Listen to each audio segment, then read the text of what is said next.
સ્વામિનારાયણ હરે સ્વામિનારાયણ હરે. વચનામૃત 10 ઇતિ વચનામૃત લોહિયાનું 10મું નિર્વિકારી રહેવાનું.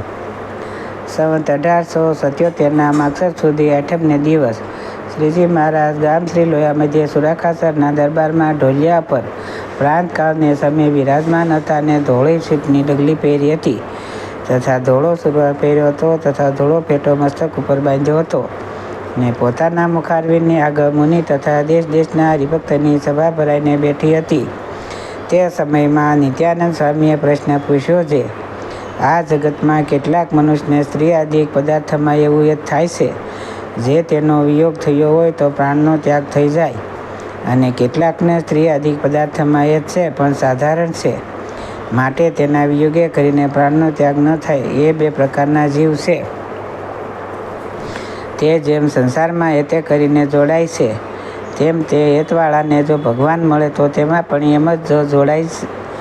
જે ભગવાનનો વિયોગ થાય તો પ્રાણ જાય, અને જેને સંસારમાં સાધારણ હેત છે ને તેને ભગવાન મળે તો ભગવાનમાં સાધારણ હેત થાય. તે બે પ્રકારના જે મનુષ્યને વિશે કર્મે કરીને એવો ભેદ છે કે એ બે પ્રકારના જીવ અનાદિના છે. પછી શ્રીજી મહારાજ બોલ્યા છે, એ ભેદ જીવમાં સ્વાભાવિક નથી, એ તો કર્મે કરીને થાય છે. તે કેવી રીતે થાય છે? તો જ્યારે જીવ કર્મ કરે છે ત્યારે જીવની વૃત્તિનો વેગ 3 પ્રકારે થાય છે. એક મદવેગ, બીજો મધ્યમ વેગ અને ત્રીજો ત્રિવેગ. તેમાં જેવે વેગે વૃત્તિ પદાર્થમાં ચોંટે ત્યારે તેને તેવી જાતનું કર્મ લાગે છે. તે કર્મે કરીને સ્નેહમાં પણ 3 પ્રકાર છે. પછી વળી નિત્યાનંદ સ્વામીએ પૂછ્યું છે, વૃત્તિના વેગમાં એ 3 પ્રકાર થયા તે ગુણે કરીને થયા કે કોઈ બીજા હેતુએ કરીને થયા? ત્યારે શ્રીજી મહારાજ બોલ્યા છે, એ 3 પ્રકારના જે ભેદ તે ગુણે કરીને નથી. એ તો જે પદાર્થમાં કેવળ ઇન્દ્રિયો જ પ્રવર્તે છે ત્યારે મંદ વેગ થાય છે, અને જ્યારે મને સહિત ઇન્દ્રિયો પદાર્થમાં જાય ત્યારે મધ્ય વેગ થાય છે, અને જ્યારે ઇન્દ્રિયો, મન અને જીવ એ ત્રણેય ભેગા થઈને પદાર્થમાં પ્રવર્તે છે ત્યારે તે વૃત્તિનો ત્રિવેગ થાય છે. અને તે ત્રિવેગ એક શત્રુજ્ઞ ઇન્દ્રિયને વિશે લાગ્યો હોય તો બીજી ઇન્દ્રિયો તેને અનુવર્તી થઈને સર્વે ઇન્દ્રિયોમાં લાગે છે. એવી રીતે જે ઇન્દ્રિયમાં મુખ્યપણે ત્રિવેગ લાગ્યો હોય ત્યારે બીજી ઇન્દ્રિયો તેને અનુવર્તી થઈ રહે છે. અને એ જે ત્રિવેગ છે તે રજોગુણી, સત્વગુણી અને તમોગુણી એ ત્રણેયને લાગે છે. અને એક ઇન્દ્રિયમાં તો સર્વને ત્રિવેગ હોય છે, અને તદનુસારે પદાર્થમાં એ થાય છે. ત્યારે વળી નિત્યાનંદ સ્વામીએ પૂછ્યું છે, એને ભગવાનમાં કેમ ત્રિવેગ કરીને એ થતું નથી? ત્યારે શ્રીજી મહારાજ બોલ્યા છે,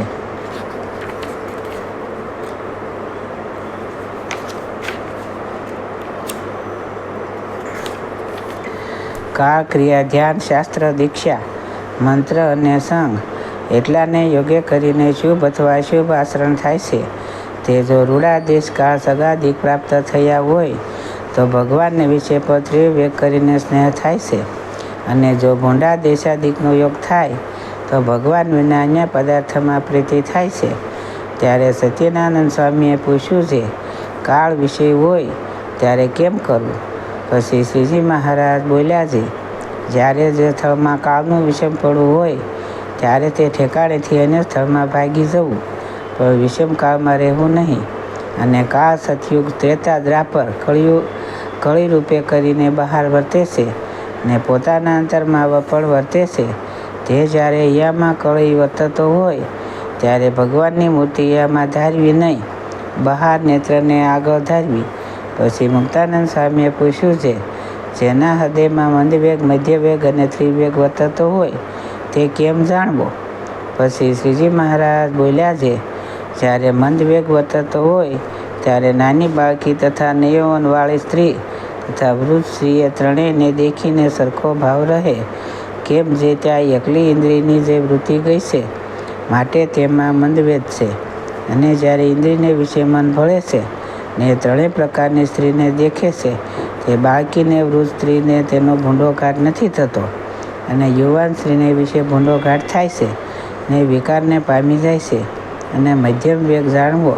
અને જ્યારે ઇન્દ્રિયને વિશે મન જે જીવ એ બંને ભળીને 3 પ્રકારની સ્ત્રીને દેખે છે ત્યારે તો એ 3 પ્રકારની સ્ત્રીને વિશે ભૂંડાઘાટ થાય છે ને વિકારને પામે છે. અને પોતાની મા બેન હોય તો તેને દેખીને પણ વિકારને પામે. એનેથી વેગ જાણવો. પછી બ્રહ્માનંદ સ્વામીએ પ્રશ્ન પૂછ્યો છે એ 3 પ્રકારની જે સ્ત્રીઓ તેને દેખીને વ્યક્તિ જણાય તથા રૂપ કરૂપ પણ જણાય અને વિકાર તો થાય નહીં ત્યારે તેને કયો વેગ જાણવો. પછી શ્રીજી મહારાજ બોલ્યા છે જે પદાર્થને તેમ દુઃખદાયી જાણીને મનન થયું હોય પછી તે મનને કરીને તે પદાર્થને વિશે અત્યંત દોષ જણાય છે તે દોષનો મનમાં વિચાર થઈને જીવમાં તે દોષ પ્રવેશ કરે છે. અને જીવથી પર જે સાક્ષી તેણે પણ તે દોષનું પ્રમાણ કર્યું છે તેણે કરીને દોષની અતિ દ્રઢતા થઈ છે. માટે પદાર્થને વિશે જ્યારે ઇન્દ્રિયની વૃત્તિ જાય છે ત્યારે તે વૃત્તિ ભેળે મન તથા જીવ એ બે આવે છે. પણ જીવમાં જે અતિશય દ્રઢતા છે તે દોષની શેડ્ય મન ઇન્દ્રિયોને વિશે સોસરી નીસરે છે.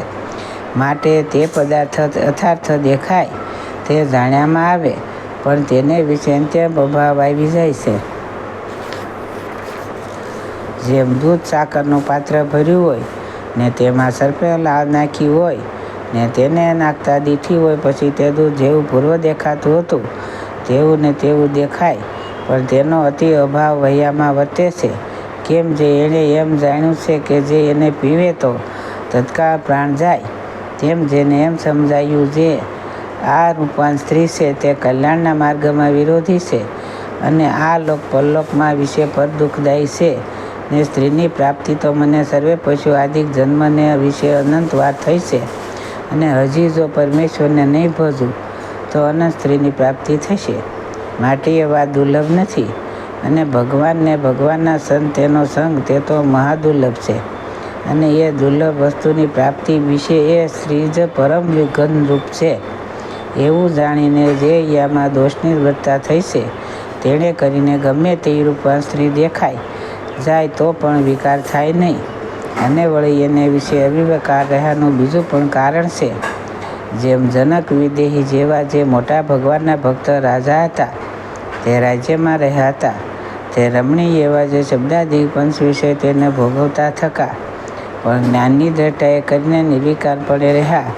અને જનક જેવા જે જ્ઞાની હોય તે એમ વિચારે જે હું આત્મા છું, શુદ્ધ છું, ચેતન છું, નિર્વિકાર છું, સુખરૂપ છું, અવિનાશી છું અને સ્ત્રીયાદિક જે વિષય છે તે તો દુઃખરૂપ છે, તુચ્છ છે, જળ છે અને નાશવંત છે એમ વિચારીને કેવળ પોતાના આત્મા સ્વરૂપને જ સુખરૂપ જાણે છે.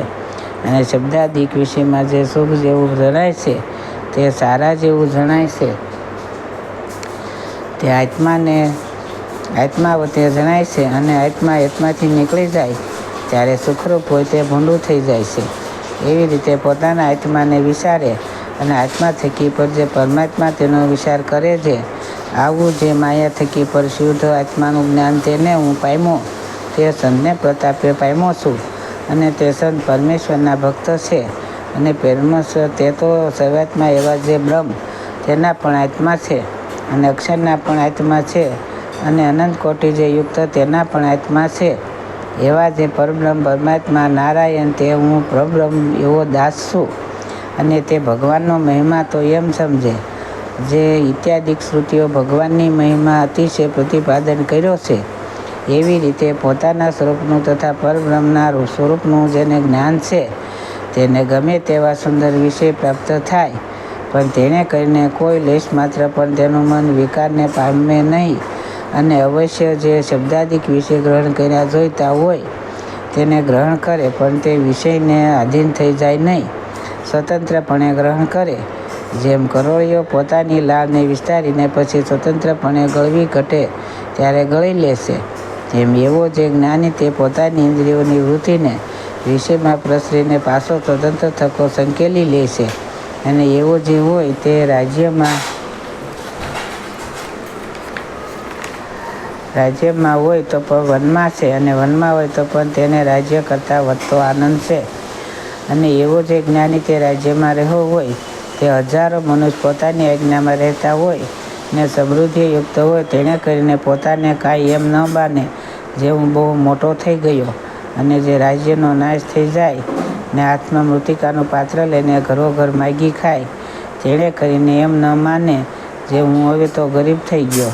કેમ જે તે તો પોતાના કેફમાં મહાઅલમસ્ત રહે, તથા તેમણે પોતાના સ્વરૂપનો તથા ભગવાનના સ્વરૂપનો મહિમા જાણ્યો છે. તે માટે એને સોનું, કુશો, લોઢું, પાષાણ એ સર્વને વિશે સમબુદ્ધિ વર્તે છે, તથા માન અપમાનને વિશે સમબુદ્ધિ વર્તે છે. અને એવો જે જ્ઞાની તેને કોઈ પદાર્થ બંધન કરવા સમર્થ નથી. કેમ જે એની દ્રષ્ટિ તો અતિ મોટી થઈ ગઈ છે, તે માયિક સર્વે પદાર્થને તું જાણ્યા છે. જેમ કોઈક પુરુષ પ્રથમ કંગાલ હોય ને પછી તેને રાજ્ય મળે ત્યારે તેની દ્રષ્ટિ મોટી થાય છે, અને પ્રથમ લાકડાના ભારા વેચતો હોય તથા બીજા તુસ કામ કરતો હોય તે સર્વે એને વિસરી જાય ને મોટા મોટા રાજ્ય સંબંધી કાર્ય કરવા લાગે. તેમ એવા જ્ઞાનીને સર્વે પદાર્થમાં તુષ થઈ જાય છે, ને એવા જ્ઞાનને વિશે એની વિશાળ દ્રષ્ટિ થાય છે. અને એવી રીતે સમજ્યો છે જે સુખ્યો છે તથા વિશ્વાસી હોય, કહેતા એમ સમજતો હોય, જે આવા મોટા સંત તથા ભગવાન જે વાત કહે છે તે એમ જ છે, પણ એમાં કાંઈ સંશય નથી. એમ સમજીને તે ભગવાન તથા સંત જેમ કહે તેમ કરવા લાગે. એ બે જણ જ સુખ્યા છે, ને વિના તે બીજા તે સુખ્યા નથી. ત્યાં શ્લોક છે. તથા ભગવદ્ ગીતામાં કહ્યું છે, જે એવી રીતે જેની અલૌકિક દ્રષ્ટિ થાય છે તેને પરમેશ્વર વિના સર્વે પદાર્થ તુષ થઈ જાય છે. અને આ બે શ્લોક છે તેનો પણ એક સરખો ભાવ છે. પછી મુક્તાનંદ સ્વામીએ શ્રીજી મહારાજને કહ્યું છે, હે મહારાજ, હવે તમે જે પ્રશ્ન પૂછતા હતા તે પૂછો. ત્યારે શ્રીજી મહારાજ બોલ્યા છે, માયામાં તે કેવળ દુઃખ છે કે સુખ પણ કાંઈ છે? એ પ્રશ્ન છે. પછી મુક્તાનંદ સ્વામીએ કહ્યું છે, માયા તો કેવળ દુઃખદાયી છે. પછી શ્રીજી મહારાજ બોલ્યા છે, માયામાંથી ઉપજાય એવા જે સત્વ, રજ અને તમ એ 3 ગુણ, તેમાં જે સત્વ છે તે તો સુખરૂપ કહેવાય છે.